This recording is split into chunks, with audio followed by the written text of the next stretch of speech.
The Invest in Her podcast is brought to you in part by Wells Fargo Bank. Hi, I'm Catherine Gray, founder of She Angel Investors and co-founder of the She Angels Foundation. I'm also the podcast host of Invest in Her and an award-winning producer, author, and TEDx speaker. Our show, Invest in Her, features phenomenal female founders and funders. As you know, women receive less than 2% of venture capital funding.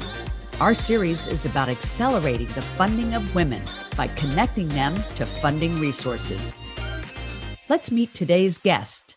Welcome to this week's episode of Invest in Her. I'm your host, Catherine Gray, founder of She Angel Investors and co-founder of the She Angels Foundation. And more recently, just produced a film called Show Her the Money. And it is all about women in venture capital. So I'm so excited to have on today a woman who is well known in the venture capital market. She is the vice president over at Illumen Capital. Please welcome to the show, Joanna Kuang. How are you, Joanna? I'm good. Thank you so much for having me. So excited to be on today. Thank you. I'm so glad because every week we like to have on women that are in this space that are either funding women or women getting funded. And so excited to talk to you today because I know you're just such a big advocate of getting money in the hands of women, BIPOC, LGBTQ, all the underserved communities in this arena. Am I right? Yeah, exactly. And I think what's interesting about working at a fund of funds and specifically doing DEI work at a fund of funds, so not being like a separate DEI consultant, but instead doing that work within a specific investment vehicle, is basically I'm a woman that's both getting funded, but also channeling capital. So it's a very interesting part of the market. That is. So let's talk about that a minute because that's an interesting niche. And I always like to put things in lay terms so that my audience understands. Otherwise, we're always talking over everybody's head and they're like, what? What are they talking about? I'm turning this off. I don't know what they're talking about. So let's talk about it. Let's just start with what DEI is. Let's tell everybody what that means. Yeah, definitely. And I appreciate this because I think a lot of language can be super exclusionary. I always tell people I work with and coach, why not just say what you're actually trying to say rather than using all these buzzwords that only we know. So yeah, DEI refers to diversity, equity, and inclusion. It's a very big umbrella bucket, I think, to cover a lot of things. But ultimately, for us at Illumen Capital and for my work, it's really about changing how people see diversity. So who's represented in terms of who works in investing and who works in entrepreneurship, equity. So changing processes in terms of whether or not they're fair and equitable, and then inclusion. So even if you have different people who look different at the table, are they actually being heard? Do they actually feel a sense of belonging? Love that. And then let's talk about what do you mean by fund of funds? Like, what does that mean? Yeah, so fund of funds is a vehicle that basically is we're investors, so we're taking capital that we manage from big institutions like endowments and foundations and pensions or wealthy individuals. And we're basically investing those dollars into other funds. So those are funds that ultimately would be the people who would invest in the startups of tomorrow. So venture capital funds primarily, but also some growth equity and private equity, basically all different stages of startups. So basically, we're kind of playing that middle layer between pools of a lot of financial capital, like a pension or an endowment, and funding investors who are ultimately making decisions on which startups should get funding. So you're investing in, say, women-founded funds, Exactly. people of color funds, LGBTQ funds. You invest in those funds that they then can deploy to the individuals. Exactly. Yeah. Exactly. And the hope is instead of just us investing in, say, 30 companies that are startups, we're getting to invest in, say, 10 funds, but each of them might have 30 companies. So we're kind of getting to influence people who are controlling money's behavior and kind of change some of the power dynamics about what it looks like to control dollars in a way that is diverse. So going towards more women and people of color and other underrepresented folks, but also changing kind of what it looks like to be the people in the room. I love that. So you're a woman-founded fund. You're trying to raise the money Illumen Capital is one of the places you could go to try to get money to help raise that fund. Is that correct? Yes. I love that. I love what you're doing. That must be like one of the greatest jobs ever. Yeah, I think it's really great. I think it's really great that we're seeing a lot more attention being paid to diversity, equity, and inclusion and the value of having different perspectives. But that being said, we know that there's a stat that says that only 1.3% of all dollars in the world that are managed by either women or people of color. So we definitely still have a long way to go to match, for example, the census or the broader representation of the public, even just the American public. Um, 100%. And I want to talk about your background a little bit too, because I see that you had worked in like governmental dollars and where those are distributed. And I had a conversation with someone the other day that, government dollars are put into venture capital funds, and women make up more than 51% of the population. They are our tax dollars, and yet they're still just deployed very little bit to women and women funds.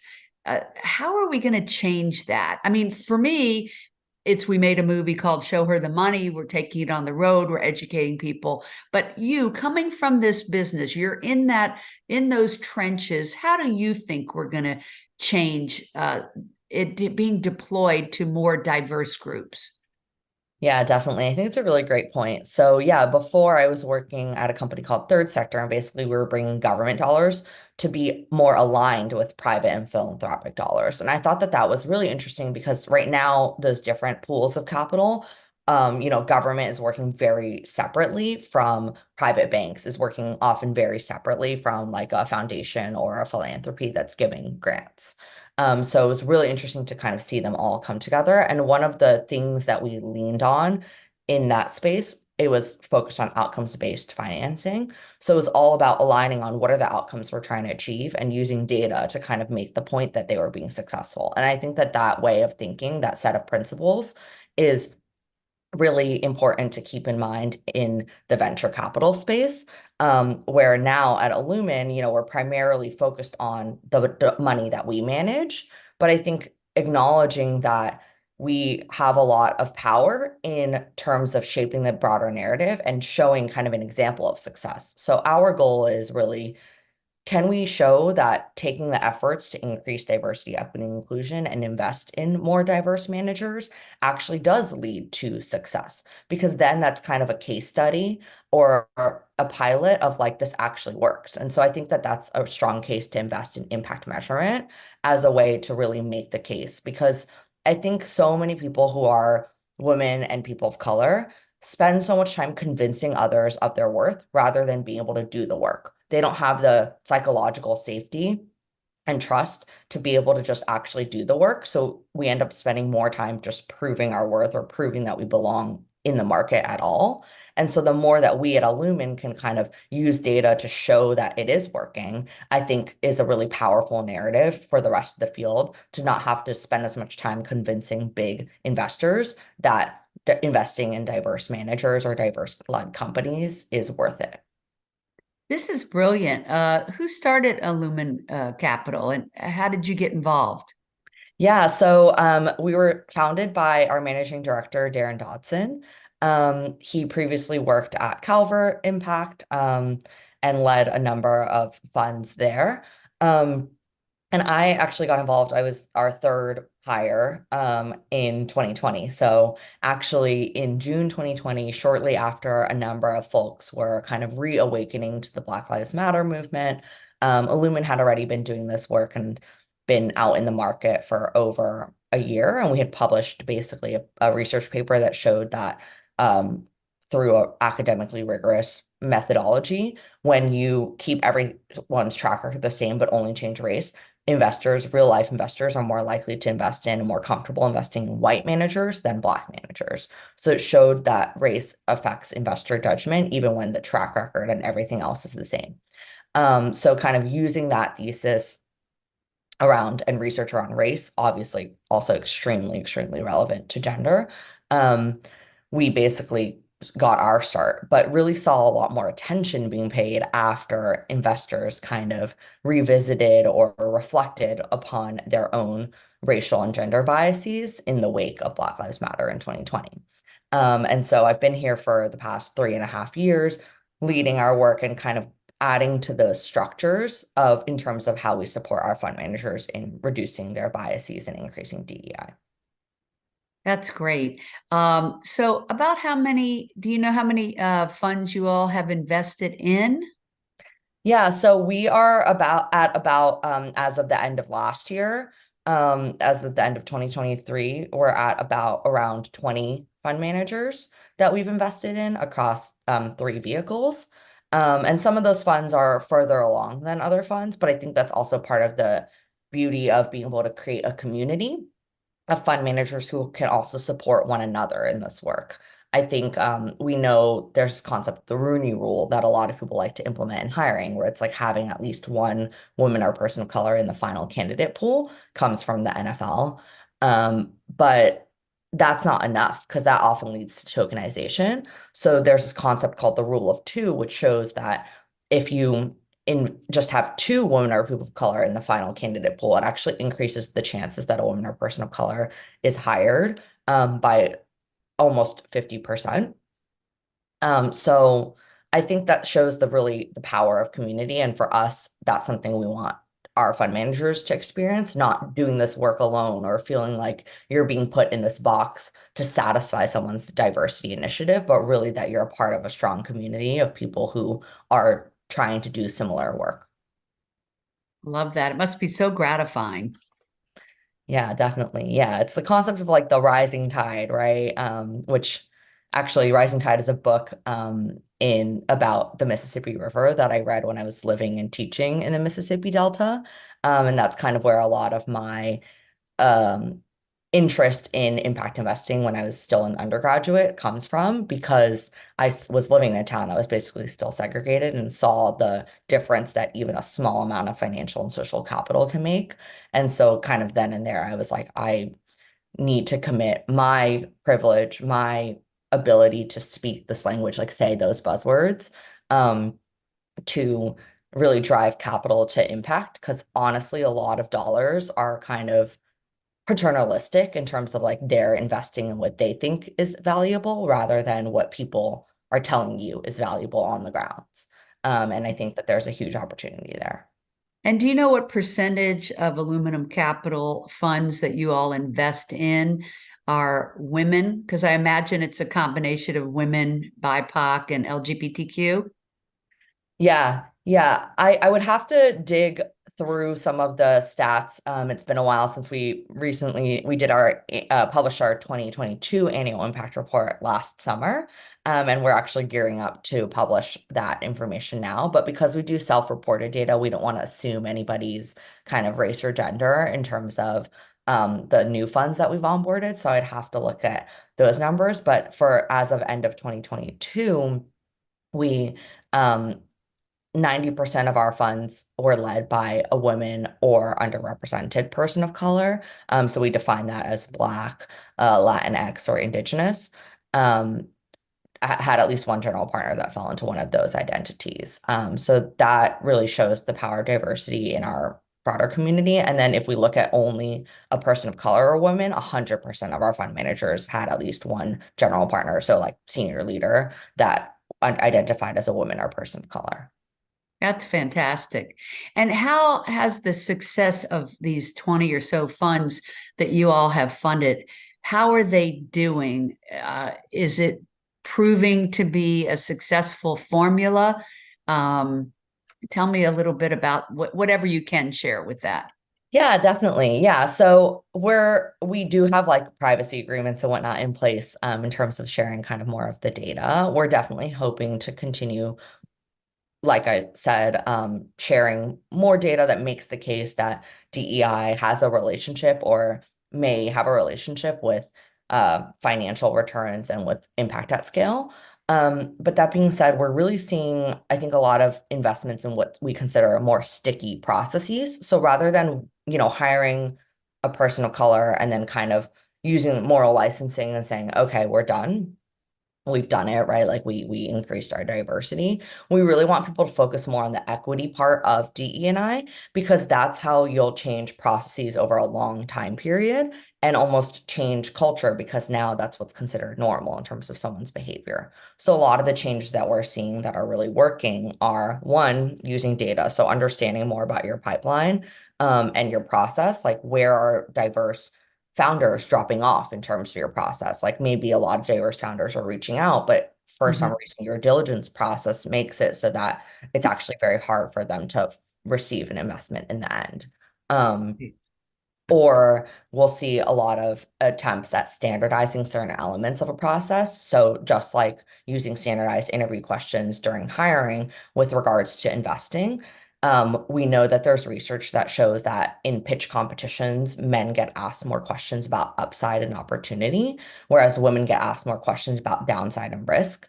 And so obviously that changes the tenor and tone of the conversation. If you only have 20 minutes with an investor and they're asking you, oh, how are you going to manage risks? It's very hard for you to talk about the moonshot opportunity and where you see it being in 10 years if it were successful, because the investor is kind of setting the tone that they're assuming you're going to have a lot of risks to manage just because you're a woman. And so for us, we've worked with a lot of the funds that we invested in. And how do you come up with like standardized questions, for example, in your first meeting with founders, so that everyone has a fair shot of at least starting their relationship with you as a potential investor. Right. So this kind of process is what we've been working on with our funds on. That's great that you're leveling the playing field with those questions. That's so important. How long has Illumin been around? So we were started in late 2018, but really we closed our first fund in 2020.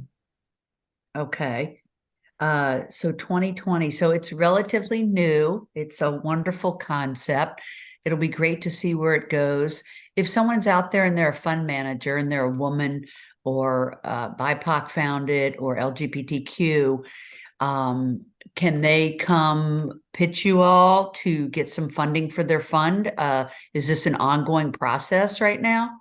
Yeah, it's an ongoing process. And one thing also that is similar to what I shared about what we do with our funds, we try to put a lot of those same processes in place. So we have a standardized pre-diligence form for everyone who reaches out. And what we're trying to do is enable cold outreach because warm outreach really requires you to have the networks. And often that goes back to high school and college. Like, did you grow up somewhere where you know someone who can connect you with one of the few people who works at Illumin, for example? And that's not very equitable. And so we want to make it so that people who don't have like a connection that they went to business school with or something still have an opportunity to be looked at in the same manner. And so we have a pre-diligence form that is on our website, or if someone reaches out to anyone on our team, we'll always send them the pre-diligence form and say that's our starting place. Like we have a standardized scorecard that we use for the pre-diligence form. It doesn't matter if it's your best friend of 20 years or someone that you've never met before. And so that's kind of how we try to create an equitable process up front in terms of inviting diverse managers to. I love that. So it's open to anyone. And so this particular niche is called a funding of funds, Yeah, exactly. A fund of funds. a fund of funds. A Yep. fund of funds, yeah. No, I always like people to learn about new aspects of this venture capital world. So there are funds out there like yours that fund funds, not direct entrepreneurs. And Exactly. then by doing that, I love the process. You fund the fund, then they go and fund 10, 20, 30 different companies. So that way, the 20 that you have right now are all funding 10 or 20 or 30 companies. And this really helps to really expand the possibilities with the funding that you get. Now, where do you get your funding from? From individuals? They invest in your fund and then you deploy it to the funds? Yeah, individuals, endowments, foundations, pensions, family offices. So basically any sort of bigger institutions that are looking for people to manage their dollars. Love it. Love it.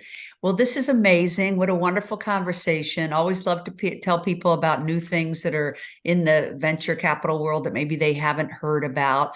And this is wonderful, and I love that you're doing this. It's so important to leveling the playing field. We need more firms like Aluminum, but so happy that you're doing this, and what an amazing opportunity for some of these up and coming funds. So thank you all so much. And Joanna, so nice to meet you. Thanks for sharing your story. Any words of advice for someone starting a fund?